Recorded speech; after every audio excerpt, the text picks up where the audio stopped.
ಬಹುಶಃ ರವಿ ಬೆಳಗೆರೆ ಇಲ್ಲದೆ ಹೋಗಿದ್ದರೆ ನಾನು ಇವತ್ತು ಇಲ್ಲಿ ಇರ್ತಾ ಇರಲಿಲ್ಲ.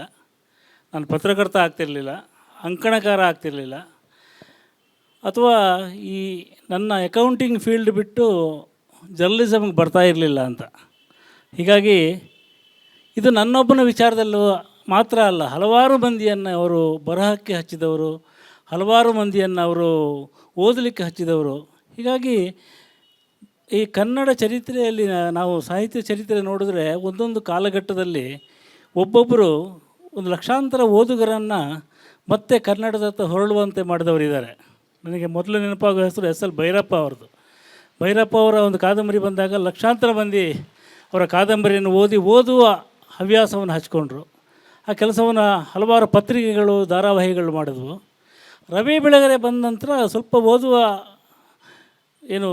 ಆಸಕ್ತಿ ಕಡಿಮೆಯಾಗಿ ಹೊಸ ಮಾಧ್ಯಮದತ್ತ ತರುಣರು ಹೊರಳುತ್ತಿರುವ ಹೊತ್ತಲ್ಲಿ ರವಿ ಬೆಳಗೆರೆ ಬಂದರು.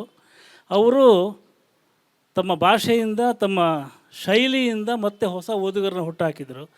ಲಕ್ಷಾಂತರ ಓದುಗರು ಮತ್ತೆ ಮರಳಿದರು ಅಂತ. ನಾನು ಹಾಯ್ ಬೆಂಗಳೂರಿನಲ್ಲಿ ಕೆಲಸ ಮಾಡ್ತಿದ್ದಾಗ ಒಂದೊಂದು ಸಲ ಹಾಯ್ ಬೆಂಗಳೂರು ಸರ್ಕ್ಯುಲೇಷನ್ 4 ಲಕ್ಷ 5 ಲಕ್ಷ ಮುಟ್ಟಿದ್ದು ನೋಡಿದ್ದೆ ನಾನು.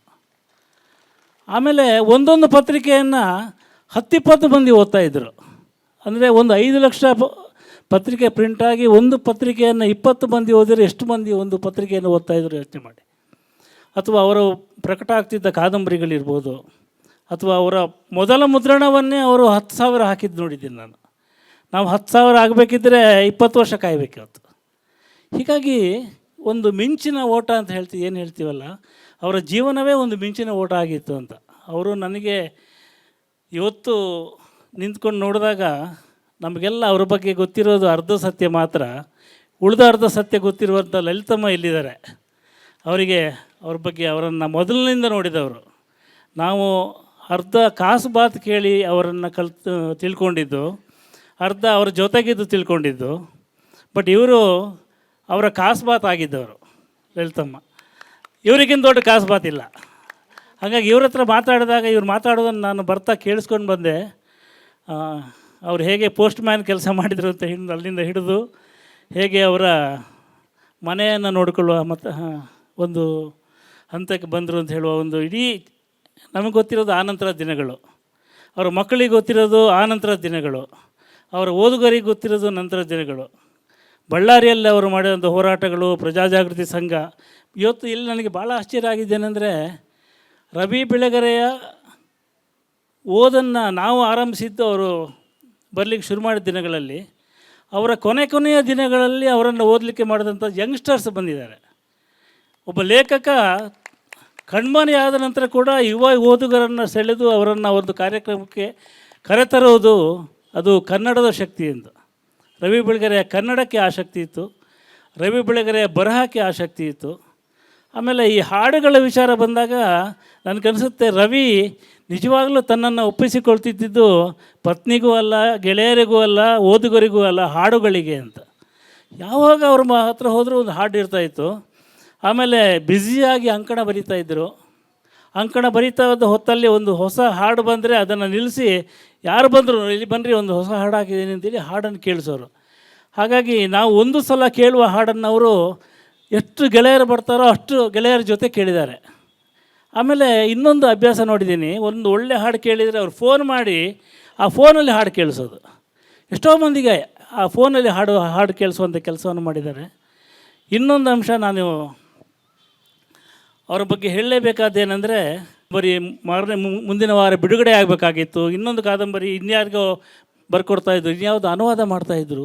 ಹೀಗೆ ಬಹುಶಃ ಅಷ್ಟು ಪ್ರತಿಭಾವಂತ ವ್ಯಕ್ತಿಯನ್ನು ನಾನು ನನ್ನ ಬದುಕಿನಲ್ಲಿ ಎಂದೂ ನೋಡಿಲ್ಲ, ಎಲ್ಲೂ ನೋಡಿಲ್ಲ. ಹೀಗಾಗಿ ಇವತ್ತು ಕೂಡ ಯಾರಾದರೂ ಹೊಸದಾಗಿ ಓದಲಿಕ್ಕೆ ಶುರು ಮಾಡ್ತೀನಿ ಅಂತ ಹೇಳಿದಾಗ ನಾನು ರವಿ ಬೆಳಗೆರೆಯ ಒಂದು ಪುಸ್ತಕವನ್ನು ಕೊಟ್ಟು ಇದರಿಂದ ನಿನ್ನ ಓದನ್ನು ಆರಂಭಿಸು ಅಂತ ಹೇಳ್ತೀನಿ. ಯಾಕೆಂದರೆ ಅವರ ಓದಿಗೆ ಸೆಳೆಯುವಂಥ ಶಕ್ತಿ ಇದೆ, ಅವರ ಓದಿಗೆ ಮತ್ತಷ್ಟು ಓದನ್ನು ತೊಡಗಿಸುವಂಥ ಶಕ್ತಿ ಇದೆ. ಹೀಗಾಗಿ ಅವರು ನಮ್ಮ ಮಧ್ಯೆ ಇದ್ದಂಥ ಒಂದು ವಂಡರ್, ನಮಗೆಲ್ಲ ಒಂದು ಆಶ್ಚರ್ಯ ಮತ್ತು ಸಂತೋಷವನ್ನು ಕೊಡ್ತಿದ್ದಂಥ ವ್ಯಕ್ತಿ, ಮತ್ತು ಗೆಳೆಯರನ್ನು ಅತ್ಯಂತ ಪ್ರೀತಿಸ್ತಿದ್ದಂಥ ವ್ಯಕ್ತಿ. ಅದರ ಬಗ್ಗೆ ಇವರು ಭಾಳ ಹೇಳಿದ್ದಾರೆ. ಸ್ನೇಹಿತರು ಅಂದರೆ ಪ್ರಾಣ ಅವರಿಗೆ. ಆಮೇಲೆ ಅವರನ್ನು ನೋಡಿದ ಪ್ರತಿಯೊಬ್ಬರಿಗೂ ಅವರಿಗೆ ಗೆಳೆಯನಾಗಬೇಕು ಅನಿಸ್ತಿತ್ತು, ಹುಡುಗರಿಗೆ ಗಂಡನಾಗಬೇಕಂತ ಅನ್ನಿಸ್ತಿತ್ತು. ಸೊ ಆ ರೀತಿಯಲ್ಲಿ ಅಂದರೆ ಒಂದು ಸಲ ಮೀಟ್ ಮಾಡಿದಾಗ ಇಲ್ಲ ಇಷ್ಟು ಪ್ರೀತಿಸುವ ವ್ಯಕ್ತಿ ನನಗೆ ಸಿಗಬೇಕು ಅಂತ, ಇಷ್ಟು ಪ್ರೀತಿಸುವ ವ್ಯಕ್ತಿಯನ್ನು ನಾನು ಜೀವನದಲ್ಲಿ ಮೀಟ್ ಮಾಡಬೇಕು ಅನ್ನಿಸ್ತಾ ಇತ್ತು. ಆಮೇಲೆ ನನಗೆ ಇನ್ನೊಂದು ಮುಖ್ಯವಾಗಿ ಇವರು ಹೇಳಿದರು ಅವರಿಗೆ ಭಿನ್ನಾಭಿಪ್ರಾಯಗಳಿರಲಿಲ್ಲ ಅಂತ.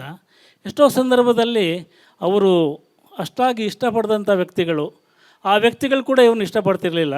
ಬಟ್ ಅವ್ರ ಕಾಯಿಲೆ ಬಿದ್ದಾಗ ಅವರ ಆಸ್ಪತ್ರೆಗೆ ಹೋಗಿ ಒಂದು ದೊಡ್ಡ ಮೊತ್ತವನ್ನು ಅವರ ಹಾಸಿಗೆಯ ಮೇಲೆ ಇಟ್ಟು ಅವರಿಗೆ ಮುಜುಗರವಾಗದಂತೆ ಇಟ್ಟು, ಈಗ ಕೊಡೋರು ಇದ್ದಾರೆ ಹೋಗಿ ಅಲ್ಲಿ ಯಾಕಾದರೂ ಕೊಟ್ಟರು ಅನಿಸುತ್ತೆ. ಆಮೇಲೆ ಇವರು ಅವರಿಗೆ ಗೊತ್ತಾಗದಂತೆ ಅಲ್ಲಿ ಇಟ್ಟು ಬರ್ತಾಯಿದ್ರು. ಅದು ಅವರ ದೊಡ್ಡ ಗುಣ. ಹೀಗಾಗಿ ಇವತ್ತು ಅವರ ಮನೆಯವರು ಸೇರಿ ಬಾನಿ, ಚೇತು, ಕರ್ಣ ಎಲ್ಲ ಸೇರಿಕೊಂಡು ಒಳ್ಳೆಯ ಕಾರ್ಯಕ್ರಮವನ್ನು ಮಾಡಿದ್ದಾರೆ. ಇದು ಪ್ರತಿ ವರ್ಷದ ಒಂದು calendar programme. You can fix ಮುಂದಿನ ವರ್ಷ ಕೂಡ ಇದೆ, ಮಾರ್ಚ್ 15ಕ್ಕೆ ಇದಿರುತ್ತೆ. ಮತ್ತೆ ಅಮ್ಮ ಮಾತಾಡ್ತಾರೆ, ಮತ್ತು ನಾನು ಮಾತಾಡ್ತೀನಿ, ಮತ್ತು ಆಲೂರು ಮಾತಾಡ್ತಾರೆ, ಮತ್ತು ಹೊಸಬರು ಮಾತಾಡ್ತಾರೆ, ಮತ್ತು ಅವರ ಬಗ್ಗೆ ಮಾತಾಡ್ತಾ ನಾವು ಹೊಸದಾಗ್ತಾ ಹೋಗ್ತೀವಿ. ಅವರ ಒಂದು ಚೇತನದ ಒಂದು ಅಂಶ ನಮ್ಮಲ್ಲಿ ಬರುವಂಗೆ ನಾವು ಈ ಕಾರ್ಯಕ್ರಮದ ಮೂಲಕ ನೋಡ್ಕೋತೀವಿ. ಇದಕ್ಕೆ ಬಂದಂಥ ನಿಮಗೆಲ್ಲರಿಗೂ ನಾನು ನಮಸ್ಕಾರ ಹೇಳ್ತೀನಿ. ಮತ್ತು ರವಿ ಬೆಳಗೆರೆ ಅವರ ಚೈತನ್ಯವನ್ನು ನಮ್ಮಲ್ಲಿ ತುಂಬಿಕೊಳ್ಳೋಣ. ಅವರಿಗೆ ನಾವು ಕೊಡ್ಬೋದಾದ ಟ್ರಿಬ್ಯೂಟ್ ಏನಂದರೆ ಮತ್ತೆ ಓದಲಿಕ್ಕೆ ಶುರು ಮಾಡೋದು, ಮತ್ತು ಸಾಧ್ಯವಾದರೆ ಬರೀಲಿಕ್ಕೆ ಶುರು ಮಾಡೋದು, ಮತ್ತು ಎಲ್ಲರನ್ನು ಪ್ರೀತಿಸ್ಲಿಕ್ಕೆ ಶುರು ಮಾಡೋದು. ನಮಸ್ಕಾರ.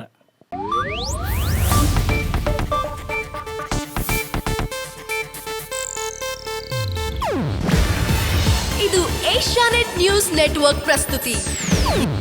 ನೀವು ನೋಡ್ತಿದ್ದೀರಾ ಏಷ್ಯಾನೆಟ್ ಸುವರ್ಣ ನ್ಯೂಸ್.